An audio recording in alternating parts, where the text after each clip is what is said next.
What's up? Welcome into the West Bros Experience. Good morning. I'm Bob West. I'm Colby West, and today we're going to talk about how to deal with others' opinions. I'm sure you guys come across it every single day. 100% you do, whether you're looking for it or not, is whether you're an entrepreneur or businessman, you're always constantly getting someone else's feedback or opinions, and it may be phrased in several different ways. These, you should try this. Have you done it this way? You should do it this way. Why aren't you doing this? Like, it's the ideas are endless when you're not looking for it. No matter who you are, no matter what you're trying to do, you're going to hear the opinions of other people. And really, like it or not, the more successful you become, the more opinions you're going to hear. So if you're going to navigate all these opinions, be it your family, your friends, or if you attain some fame, celebrity, dealing with the opinions of complete strangers, you've got to have your vision at the absolute center of your focus. Yeah, 100%. Whether or not that certain guy's opinion is in direct alignment with your vision is the absolute key to this. So, and oftentimes it's not even close. It's maybe you...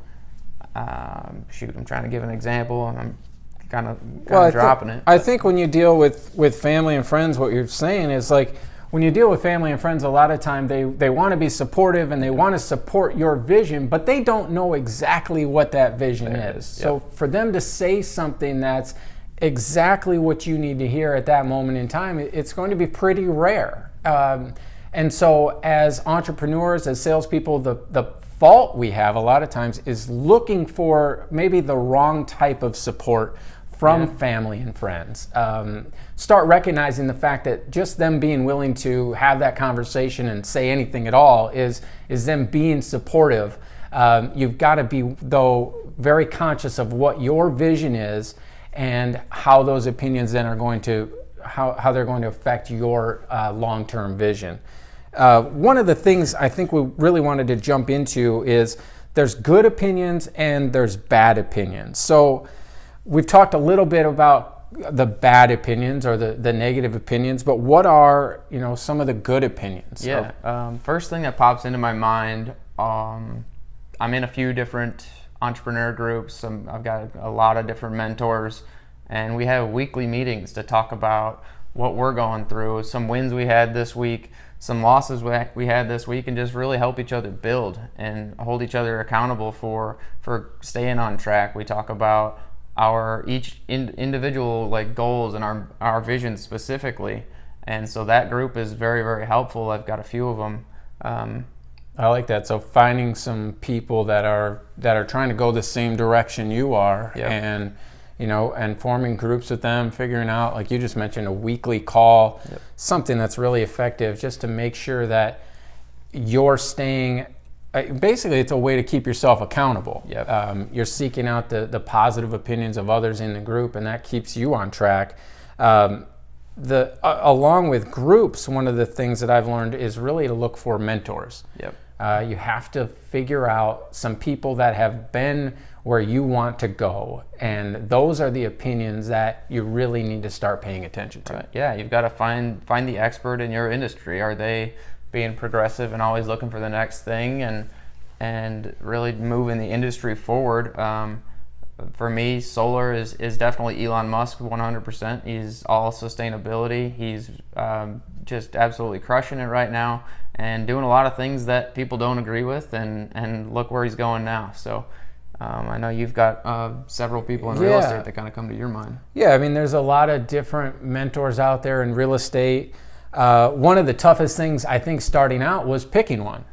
There's over, I think, 12,000 agents here just in Las Vegas, over 12, 15 million, whatever the number is nationwide. It's staggering because there's a lot of people that just get in real estate and they do it part-time. And there's a lot of mentors out there or coaches that do it part-time as well. So kind of sifting through all of that and figuring out, okay, who has actually produced, and not only who's produced, but who's produced a team, and then who's teaching others and also evolving their business that way. And so a couple of the mentors I've chosen are Dan Lesniak and Carrie Scholl, and they happen to be married, and they happen to be partners at the Hyperfast Agent, an incredible group, online group. They've got a Facebook group that I'm a part of that you can get in there, share your opinions, bounce your ideas off of them, off of others in the group, and you're able to learn from people that are going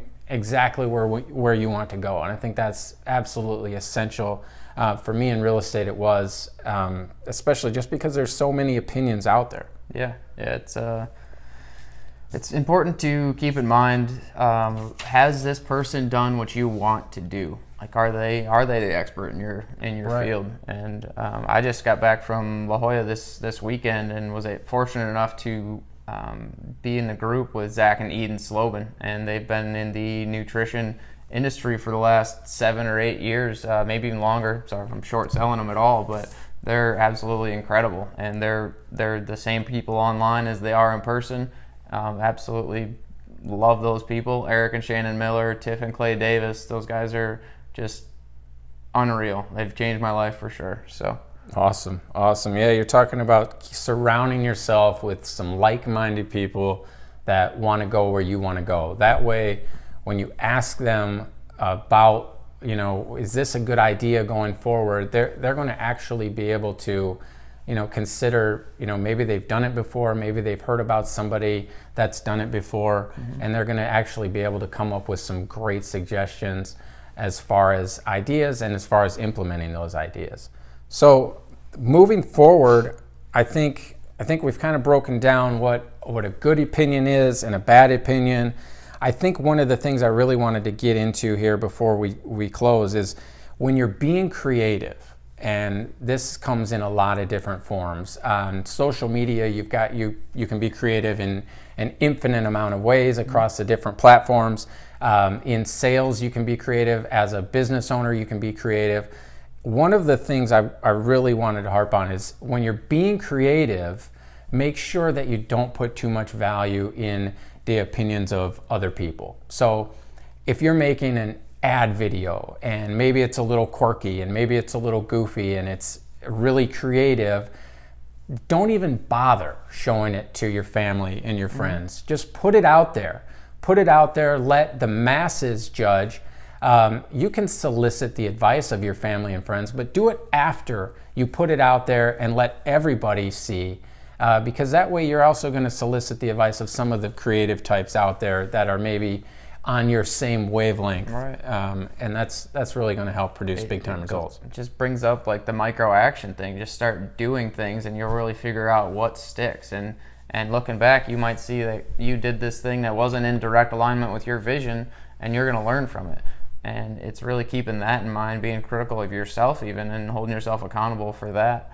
And that kind of reaches back to the mentorship and the groups that way. Lost that train of thought again. Cool. We're all good. Yeah, so it's really keeping in mind when people give you their opinions, they're trying to help you. It's not that they're trying to tear you down. They're not trying to kill your vision. They're not trying to kill your mission. They're offering what they think is like their helping hand in support, and it's important to handle your reaction and keep that positive relationship between you and them, because hey, maybe their next idea is going to be in alignment, and maybe you can build off that. And Absolutely. And lucky enough, maybe you can build it with them. So yeah, people's visions change. I think that's one of the keys, is really getting clear on your vision. You can't start really asking for support from others if you don't know exactly where you want to go. You're allowed to, of course, change that vision over time, but get set on where you want to go, because that's really going to help you start navigating all of the different opinions that are out there. Yeah, that's. I think that's about it for today. Yeah, that's awesome. Anything else? Nope, we're good. All right. Well, until next time. All right, take care, guys. Have a good one.